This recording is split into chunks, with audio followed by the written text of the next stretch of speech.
नागपंचमी व्रत कथा। सालों पहले एक नगर में किसी सेठ के साथ बेटे रहते थे। सभी की शादी सेठ ने समय रहते करवा दी। सातों बहू मिलकर घर का काम भी किया करती थी।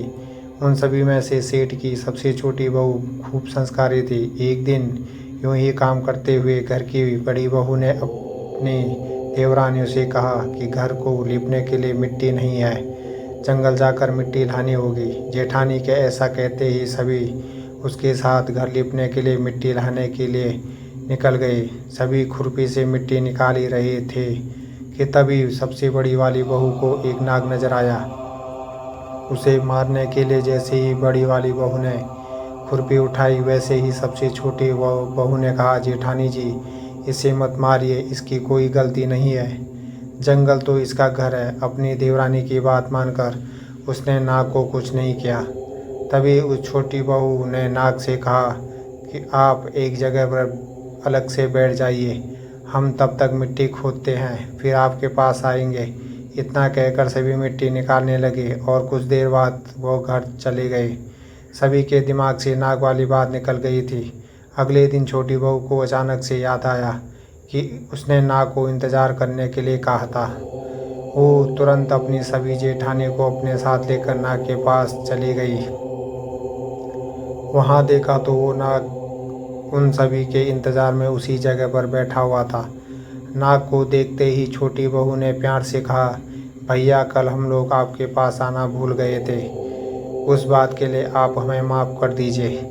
जवाब में नाग बोला, तुमने मुझे भाई कहा है, इसीलिए मैं तुम्हें दंड नहीं दे रहा हूँ, नहीं तो अब तक मैं तुम्हें डस लेता। वह बोली, भैया, मुझसे भूल हो गई, मुझे मैं क्षमा मांगती हूँ। सांप बोला, अच्छा, तू आज से मेरी बहन हुई और मैं तेरा भाई, तुझे जो मांगना है मांग ले। वह बोली, भैया, मेरा कोई भाई नहीं है, अच्छा हुआ जो तुम मेरे भाई बन गए।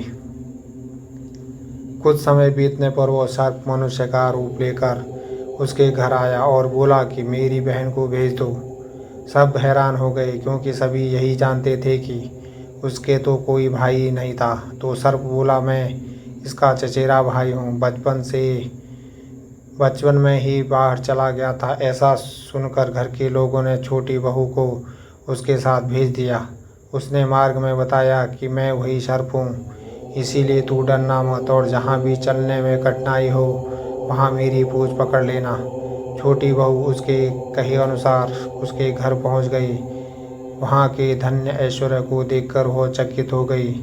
एक दिन सर्प की माता ने उससे कहा, मैं एक काम से बाहर जा रही हूँ, तू अपने भाई को ठंडा दूध पिला देना।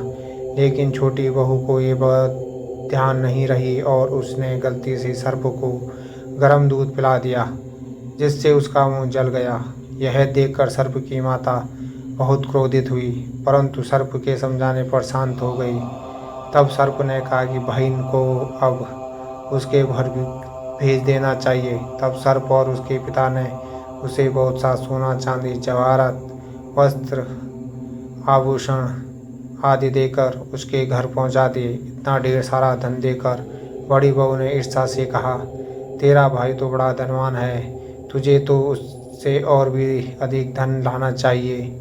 सर्प ने यह बात सुनी तो उसने सभी वस्तुएं सोने की लाकर दे दी। यह देखकर बड़ी बहू ने कहा, झाड़ने की झाड़ू भी सोने की होनी चाहिए। तब सर्प ने झाड़ू भी सोने की लाकर रख दी। सर्प ने छोटी बहू को हीरा मणियों का एक अद्भुत हार दिया था। उसकी प्रशंसा उस देश की रानी ने भी सुनी और वो राजा से बोली कि साहूकार की छोटी बहू का हार यहाँ आना चाहिए। राजा ने मंत्री को हुक्म दिया कि उससे वो हार लेकर शीघ्र उपस्थित हो। मंत्री ने साहूकार से जाकर कहा कि महारानी जी छोटी बहू का हार पहनेगी, वह उससे लेकर मुझे दे दो। साहूकार ने डर के कारण छोटी बहू का हार दे दिया। छोटी बहू को यह बात बहुत बुरी लगी। उसने अपने सर्प भाई को याद किया और आने पर प्रार्थना की, भैया, रानी ने हार छीन लिया है, तुम कुछ ऐसा करो कि जब वो हार उसके गले में रहे तब तक के लिए सर्प बन जाए और जब वह मुझे लौटा दे तब हीरों और मणियों का हो जाए। सर्प ने ठीक वैसा ही किया। जैसे ही रानी ने हार पहना वैसे ही वो सर्प बन गया। यह देखकर रानी चीख पड़ी और रोने लगी। यह देख राजा ने साहूकार के पास खबर भेजी कि छोटी बहू को तुरंत भेजो।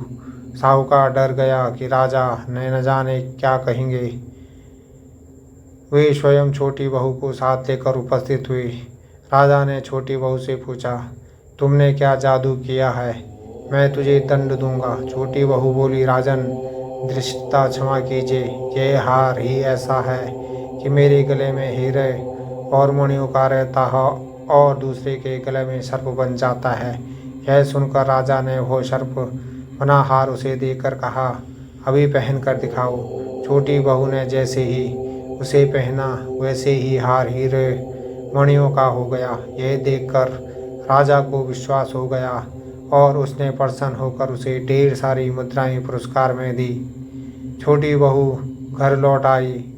उसके धन को देखकर बड़ी बहू ने ईर्ष्या के कारण उसके पति को सिखाया कि छोटी बहू के पास कहीं से धन आया है।